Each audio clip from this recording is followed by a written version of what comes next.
Olga Sagan, man. Olga Sagan announced on Mother's Day that she is running for Seattle City Council position 7, which is the position for downtown Seattle, the most consequential Seattle City Council position. First of all, Nicole, if you could join me in a little golf clap. I'm going to be fully transparent because that's what we do on this show. I donated to my first political candidate last night. Wow. I mean, because of my job previously, we weren't allowed to donate to PACs, donate to political candidates. Now I can. I just will always be transparent with you guys if I'm going to donate to a political candidate, because I'm not going to donate to candidates behind the scene and then act like I didn't support them on the air. That's not a thing. So I maxed out for Olga Sagan last night. Love it. Best $300 I've ever spent. That's the max out for a candidate. It is? Yeah, $300. Wow. Best $300 I've ever spent. So a little bit of background on Olga Sagan. I'll just cut out coffee for a month, okay? I'm going to keep making my coffee at home. That's the best 300. I love it. A little background on Olga Sagan and why I'm thrilled about this. So we've had her on Undivided multiple times. And one of the first times we had her on this show, I mean, I'd interviewed her when I was with Fox, but on this show was in February of 2022. There had been this slew of violent crime down where she's the owner of Piroshky Piroshky, which is a Russian bakery in Seattle. And she had opened a location on 3rd Avenue on like that terrible block by the McDonald's of death down there where all the shootings happened, because it was during this period like around 2018 where the city promised this renaissance for small businesses in the Pike Pine corridor. And she's like, okay, I'm a Seattle business owner. I want to help out with this renaissance. So I'm going to open a location of Piroshky Piroshky on 3rd Avenue.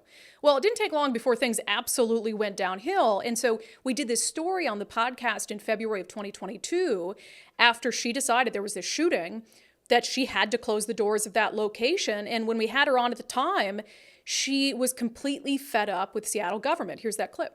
Outside Piroshky Piroshky, which looked like this just a week ago, the area was cleared out by Friday afternoon, but not nearly soon enough for owner Olga Sagan. It's just banging your head against the wall at this point. It was the deadly shooting last Sunday that finally forced her hand.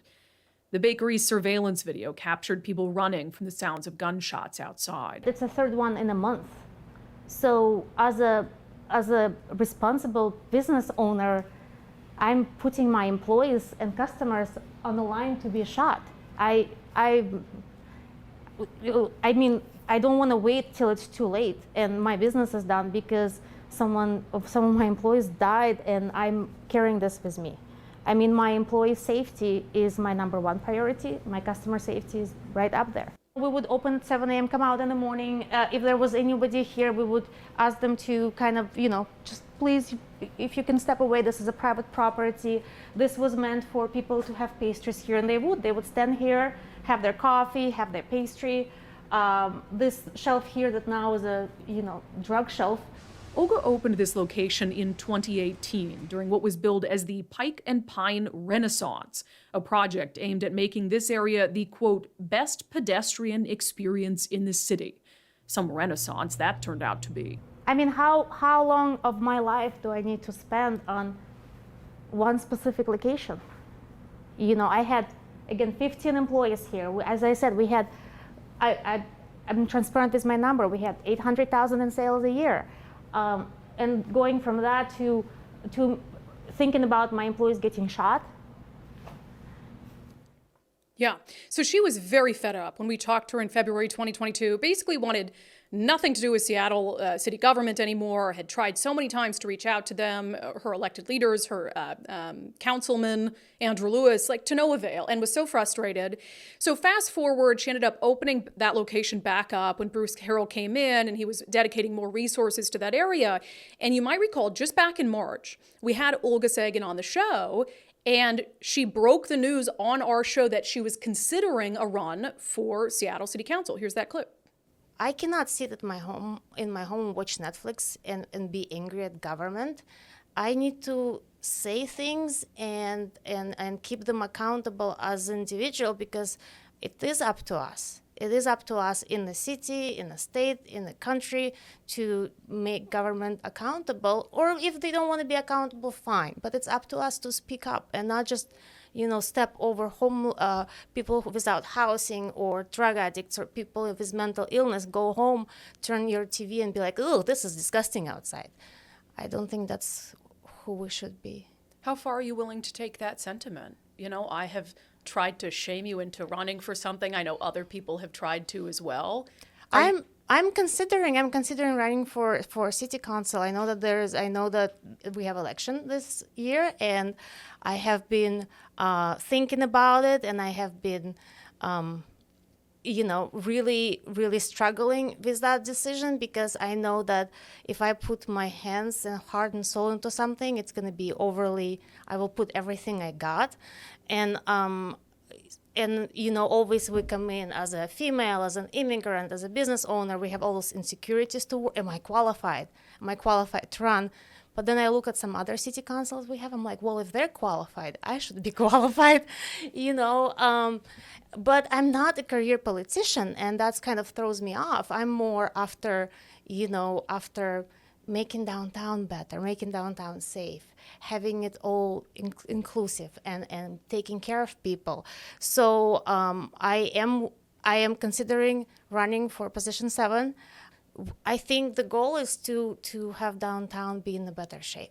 Love it. So that was 2 months ago. Fast forward 2 months. Olga Sagan is running for Seattle City Council, made the announcement. Mom of 3 girls made the announcement on Mother's Day, shared on her Twitter an open letter that her daughter wrote about watching her mom for all these years, run a business and try to advocate for the city, and, coming to this conclusion that she really wants her mom to step forward and do this. And I know when Olga and I chatted, her family considerations were a big part of it.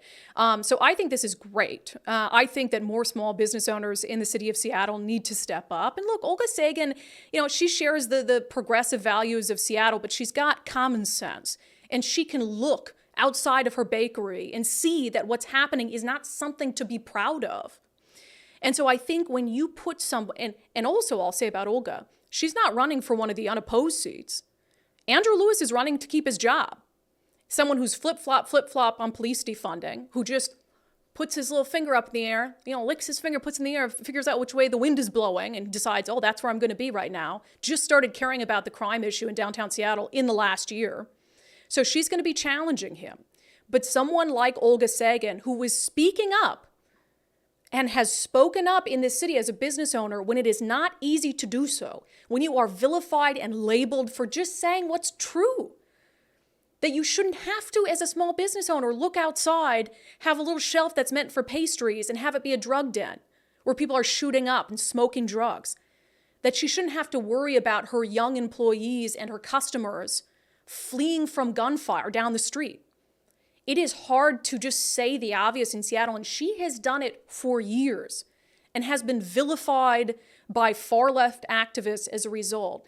And so I think Olga Sagan can be really, really good for the city of Seattle. And gosh, if we could get her and 6 other people with a bit of common sense in those positions, Seattle would be in such a good spot, and it would show that class of politicians, the far-left activist politicians, maybe the ones who serve in the state legislature from the Seattle area, that Seattle voters have had enough of people with that ideology pushing policies that are destroying a once beautiful city and a once beautiful state.